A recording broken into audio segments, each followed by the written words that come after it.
ദൈവം കൂടുള്ളതിന്റെ ഏറ്റവും വലിയ ഉദാഹരണമാണ് അല്ലേ തന്ത്രിയെക്കുറിച്ച് ധാരാളം നെഗറ്റീവ്സ് കേൾക്കാറുണ്ട്. നെഗറ്റീവ് എന്ന് പറഞ്ഞാൽ നിങ്ങൾ പറയുന്ന മൊത്തം കള്ളമാണെന്നാണ് പറയുന്നത്, ഒന്നും വലിച്ചിട്ടില്ല. കാര്യം ഇപ്പം ലേറ്റസ്റ്റ് ആയിട്ട് പറഞ്ഞത് ഒരു കർണാടകയിൽ നമ്മുടെ പ്രിയ സഹോദരൻ പോയിട്ട് അദ്ദേഹത്തെ ഇന്ന ഡേറ്റിൽ ഇന്ന സമയം കിട്ടും എന്നൊക്കെ പറഞ്ഞ് പ്രയോഗിച്ചു, അത് കിട്ടിയില്ല. അപ്പം കൃത്യമായിട്ട് ആ സ്ഥലം തന്നെയാണ് നമ്മൾ പറഞ്ഞത്. അതായത് ആ മണ്ണിന്റെ പ്രഷറിൽ ആ വാഹനം ഏത് ദിശയിലേക്ക് പോയെന്നുള്ളത് കൃത്യമായിട്ട് ആ വീഡിയോ കണ്ടറിയാം ഞാൻ പറഞ്ഞേക്കുന്നത്. അപ്പം അന്ന് ഇന്റർവ്യൂവിന് വന്ന ആളെ ചോദിച്ചു ഇത് എവിടെയാണ്, ജലാംശത്തിൽ തന്നെയാണെന്നാണ് ഞാൻ പറഞ്ഞത്. ഇന്ന രാശിയിൽ വെള്ളത്തിൽ തന്നെയാണ്, അതെ, മണ്ണിന്റെ അടിയിലല്ല. അല്ല, ഇപ്പോഴും എന്താ ഏതിലാണ് ഉറച്ചിരിക്കുന്നത്? ഞാൻ പറഞ്ഞ പ്രചാരണത്തിൽ ഇപ്പോഴും ഉറച്ചിരിക്കുന്നുണ്ട്. തെരച്ചിലൊക്കെ നിർത്തിയല്ലോ അവര്, തെരച്ചിൽ നിർത്തി, നമുക്കറിയാം, കാലക്രമത്തിൽ അറിയാലോ. ഇപ്പം ആ ചെറുപ്പക്കാരന്റെ ജീവൻ രക്ഷിക്കാൻ പറ്റുമെന്നായിരുന്നു ആദ്യ സമയങ്ങളിലൊക്കെ അല്ലേ ഈ പറഞ്ഞ രീതിയാണ്? തന്നെ വിശ്വസിക്കുന്നു. അയാളുടെ ജീവിതത്തിൽ ഒരു മിറാക്കിൾ സംഭവിച്ചുകൂടായില്ല. ഈ നിമിഷം നമ്മുടെ മൂവികളുടെ മീഡിയയിലെ പ്രേക്ഷകർക്ക് മുന്നിലായിട്ട് ഒരു പ്രവചനം ആ ചെറുപ്പക്കാരനെ കുറിച്ച് പറയണമെങ്കിൽ അയാളെ ജീവനോടെ തന്നെ കിട്ടും എന്നാണ് എന്റെ ക്യാമറ നോക്കി ഒന്ന് പറയാമോ? ഇപ്പോഴും എന്റെ ഉറച്ച വിശ്വാസം അർജുനൻ ജീവനോടെ തന്നെ തിരിച്ച് ജീവിതത്തിലേക്ക് ആ അച്ഛന്റെയും അമ്മയുടെയും ഭാര്യയുടെയും മക്കളുടെ അടുത്തേക്ക് വരും എന്ന് ഉറപ്പുണ്ട്.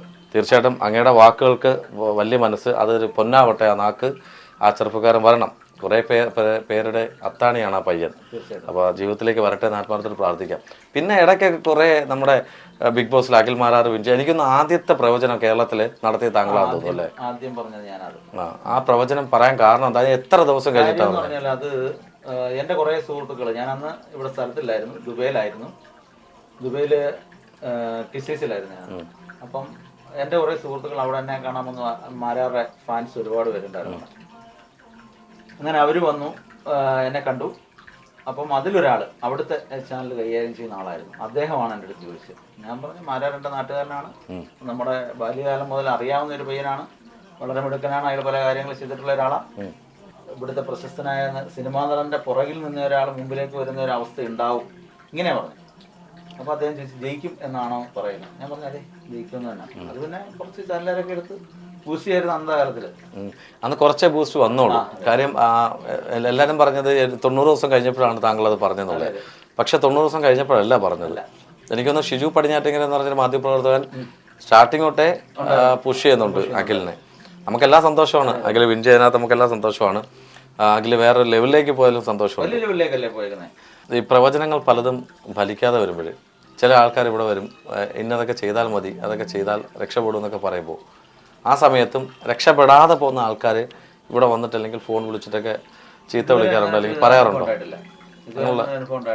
അന്നും ഇന്നും അനീഷിനറിയില്ല, എത്ര വർഷമായിട്ട് അറിയാം, കുറെ വർഷമായിട്ട് അന്നും ഇന്നും നമ്മളുമായിട്ട് ആ ബന്ധമുള്ള ആൾക്കാർ ആ ബന്ധം ഇന്നും നിലനിർത്തി കൊണ്ടുപോകുന്നുണ്ട്. 10-25 വർഷത്തിന് മുമ്പ് നമ്മളുമായിട്ട് സഹകരണമുള്ള ആൾക്കാർ ഇന്നും അതേ സഹകരണം തന്നെ നിലനിർത്തി കൊണ്ടുപോകുന്നുണ്ട്. ആ സഹകരണത്തിന് ഒരു ഓട്ടം വെച്ചിട്ടില്ലേ? താങ്കളുടെ യഥാർത്ഥ പേര് മുരാരിയും തന്നെയായിരുന്നു? അല്ല, എനിക്ക് 2 പേരുണ്ട്. അതായത് വളരെ രസകരമായ സംഭവം, ഞാനൊരു ചാനലും പറയാത്തൊരു സംഭവമാണ്. ഇപ്പോൾ ഒരുപാട് പേര് പല പേരുകൾ എൻ്റെ പറയുന്നുണ്ട്. ഈ അടുത്ത സമയത്തൊരു ആളിട്ടേക്കുന്നുണ്ട് ബൈജു, കൊട്ടാരകൃഷ്ണന്റെ ആട്ടോറിക്ഷ ഓടിച്ചുകൊണ്ടിരുന്ന ബൈജു എങ്ങനെ മുരാരിയായി. അതായത് എൻ്റെ ആദ്യത്തെ ഒഫീഷ്യൽ നെയിം മുരാരി എന്ന് തന്നെയായിരുന്നു. റേഷൻ കാർഡിൽ, ആധാർ കാർഡിൽ, സ്കൂൾ സർട്ടിഫിക്കറ്റിൽ.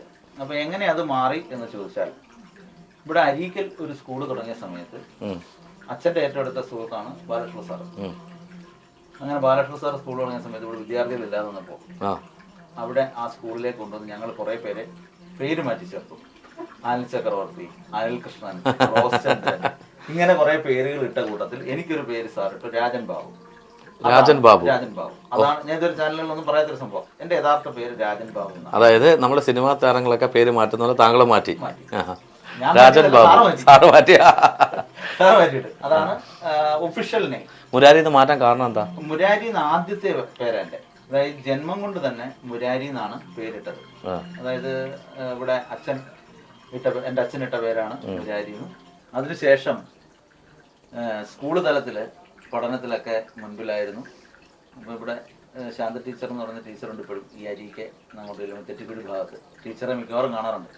അപ്പോൾ എൻ്റെ വൈഫിൻ്റെ അടുത്ത് ഇടയ്ക്ക് എന്നെ ടീച്ചർ പറഞ്ഞു, കണക്കിനകത്തവൻ ഭയങ്കര അഗ്രഗണ്യനായിരുന്നു, കണക്കാരും ടീച്ചർ പഠിപ്പിക്കുന്നത്, അതുകൊണ്ട് ഇവിടം വരെ എത്തി എന്ന് ടീച്ചർ പറഞ്ഞു. ഞാൻ പറഞ്ഞു അതല്ലേ വേണ്ടുന്നത്, ടീച്ചർക്ക് അഭിമാനമായിട്ട് പറയാമല്ലോ, ഇത് കണക്കല്ലേ, കണക്ക് നമ്മൾ അതേപോലെ കൈകാര്യം ചെയ്യുന്നുണ്ട്.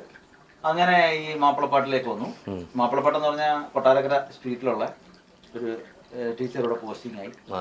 അറബിക് ടീച്ചറായിരുന്നു. ബീബി ടീച്ചറാണ് എന്നെ ഈ മാപ്പിളപ്പാട്ട് രംഗത്തേക്ക് കൊണ്ടുവരുന്നത്. മാപ്പിളപ്പാട്ട്, അറബന മുട്ട്, ദഫ് മുട്ട്, ഇങ്ങനെയുള്ള വേറിട്ട ചില കലകളിലേക്ക്, അന്ന് ഹിന്ദുക്കളൊന്നും ഇങ്ങനെയുള്ള കലാരൂപങ്ങളിൽ ഇല്ലാത്ത കാലത്ത് ചെറിയ പ്രായത്തിൽ നമ്മളെ അതിലേക്ക് കൊണ്ടുവരികയും പിന്നീട് രണ്ടാമത്തെ സ്കൂളിലേക്ക് മാറി ഹൈസ്കൂളിലേക്കൊക്കെ ആയപ്പം ശരിക്കും സ്റ്റേറ്റ് തലത്തിലൊക്കെ പോയി വളരെ ഗംഭീരമായിട്ട് ഫസ്റ്റ് എ ഗ്രേഡ് മേടിച്ചു, ജയിച്ചു. അങ്ങനെ അതിലേക്ക് വന്നു. അപ്പോഴൊന്നും ഈ ഒരുമാതിരിപ്പെട്ട ആൾക്കാർക്കും എൻ്റെ പേര് അറിയത്തില്ല. സ്കൂളിലും നമ്മുടെ രാമേന്ദ്ര സാറായിരുന്നു അന്ന് ഞങ്ങളുടെ ക്ലാസ് ടീച്ചർ 8ാം ക്ലാസ്സിലൊക്കെ, 8 തൊട്ട് 10 വരെ. അദ്ദേഹമൊക്കെ വിളിക്കുന്നത് മുരാരി തന്നെ ആയിരുന്നു. എന്നുവെച്ചാൽ ഇവിടെ ഇങ്ങനെ മുരാരി എന്നുള്ള പേര് വിളിക്കുന്നത് കൊണ്ട് ആ ഒരു നാമകരണത്തിൽ തന്നെ അറിയപ്പെട്ടു. എൻ്റെ യഥാർത്ഥ പേര് ഒരാൾക്കും അറിയാൻ പാടില്ലായി. അതുകൊണ്ടാണ് ഈ ആൾക്കാർ ഓരോരുത്തർ പോസ്റ്റ് ചെയ്യുമ്പോൾ മിനിമം പോസ്റ്റ് ചെയ്യുന്ന ഒരു യഥാർത്ഥ പേര് പോസ്റ്റ് ചെയ്യട്ടെ. ബൈജു, ഷിബു, അതൊന്നും വേണ്ട, രാജൻ ബാബു, അതാണ് യഥാർത്ഥ പേര്. ആ പോസ്റ്റ് ചെയ്ത ചേട്ടാ ആട്ടോ ഓടിച്ച് നടന്ന ആള് തന്നെയാണ് അദ്ദേഹം. അദ്ദേഹത്തിന്റെ ഉപജീവന മാർഗ്ഗമായിരുന്നു അത്. അന്നും അദ്ദേഹം 50 പൈസയ്ക്കും 1 രൂപയ്ക്ക് വരെ നിങ്ങൾ ചെയ്തിട്ടുണ്ടല്ലേ, ജോത്സ്യം നോക്കിയിട്ടുണ്ട്. അപ്പോഴും കണ്ടില്ലേ വന്നപ്പോ പണ്ട് എന്റെ ജ്യോതിശാലത്ത് മേടയിലെ ജ്യോതിശാല അന്ന് അവിടെ വന്നിട്ടുള്ള അദ്ദേഹം പറഞ്ഞു, ഞങ്ങൾ 3 പേര് പണ്ട് വന്നിട്ടുണ്ട് എത്ര വർഷത്തിന് മുമ്പ്. അന്ന് അവര് തന്നെ 50 പൈസയാ. ഇപ്പൊ അവര് തന്നെ പറഞ്ഞത് ഞങ്ങൾ 3 പേര് ഇന്ന ആൾക്കാർ ഞങ്ങൾ പണ്ട് വന്ന് കണ്ടിട്ടുണ്ട്, ആള് തന്നെ ഇയാളല്ലേ എന്നുള്ള രീതിയിൽ അവർ സംസാരിച്ചത്.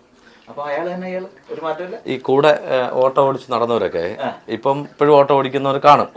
അപ്പൊ അവരെയൊക്കെ എങ്ങനെയാ അപ്പം കാണുമ്പോ എങ്ങനെയാ, അളിയാന്ന് വിളിക്കോ അതോ എന്ത് വിളിക്കണമെന്നുള്ള ടെൻഷൻ? അങ്ങനല്ല, ഞാൻ പണ്ട് ഇവരെ തന്നെ ഇയമ്മിലുള്ള ഉണ്ണിയെ ഇന്നലെ നമ്മുടെ ജോസിന്റെ മൊബൈലിലൂടെ വെച്ചിട്ടുണ്ട്. അപ്പൊ ഉണ്ണിക്കൊരു വല്ലാത്തൊരു ഇത്, എന്ത് വിളിക്കണം ഞാൻ ഉണ്ണി ഇങ്ങനെ തോളൊക്കെ ആയിട്ട് ഉണ്ണി അളിയ എന്തോണ്ടെന്ന് വെച്ചാൽ ഉണ്ണി ഇങ്ങനെ വിറക്കുക, ഷിവർ ചെയ്യാ പുള്ളി ഇങ്ങനെ.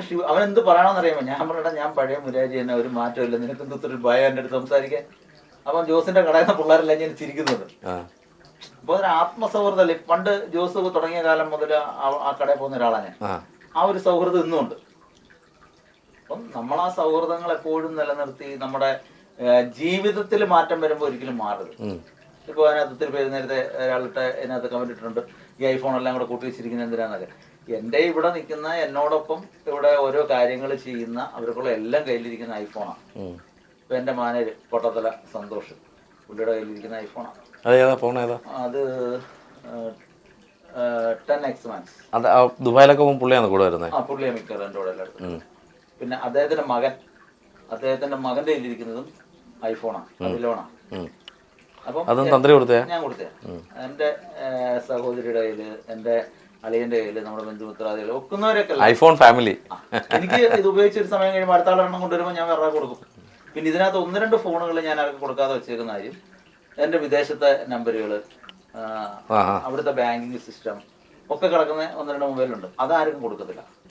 ശരിയാവില്ലല്ലോ. അതെ അതെ, അത് ഭാര്യയ്ക്ക് ഉപയോഗിക്കാൻ കൊടുക്കത്തില്ല വിചാരിക്കുമ്പോൾ ആൾക്കാർ വിചാരിക്കും ഇവൻ അവിടെ ദുബായി പോയിട്ട് വാട്സപ്പ് എല്ലാം വേറെയാ. അതായത് എന്റെ മൊബൈലിൽ എത്ര കോണ്ടാക്ട്സ് ഉണ്ടെന്ന് വെച്ചാൽ എന്റെ മോക്കും അറിയാം, എന്റെ ഭാര്യയ്ക്ക് അറിയാം. അതായത് ഒരു മൊബൈലിൽ തന്നെ ഏതാണ്ട് 25,000 പേരോളം കോണ്ടാക്ട്സ് ഉണ്ട്. ഞാൻ കണ്ടായിരുന്നു, എന്നെ കാണിച്ചായിരുന്നല്ലോ. പറയുന്ന ഒരു കാര്യമില്ല. അപ്പൊ ആ 25,000 പേര് നമ്മളുമായിട്ട് സഹകരണം 4 മൊബൈൽ വരുമ്പോൾ ഈ 4 മൊബൈലിന്റെ ഐക്ലോഡ് 4 എണ്ണം. അപ്പൊ അത് സ്റ്റോറേജ് സൗകര്യത്തിന് വേണ്ടിയിട്ട് നമ്മൾ ചെയ്തിട്ടേക്കുന്നതാണ്. നമ്മളിതിനകത്ത് വലിയ വിദഗ്ധനായിട്ടൊന്നുമല്ല. പിന്നെ ഒരാള് നമ്മുടെ അടുത്ത് എന്തെങ്കിലും കാര്യം സാധിക്കുമ്പോൾ അദ്ദേഹം സന്തോഷമായിട്ടൊരു സാധനം കൊണ്ട് തരുന്നു, നമ്മൾ 2 കൈ നീട്ടി സ്വീകരിക്കുന്നു.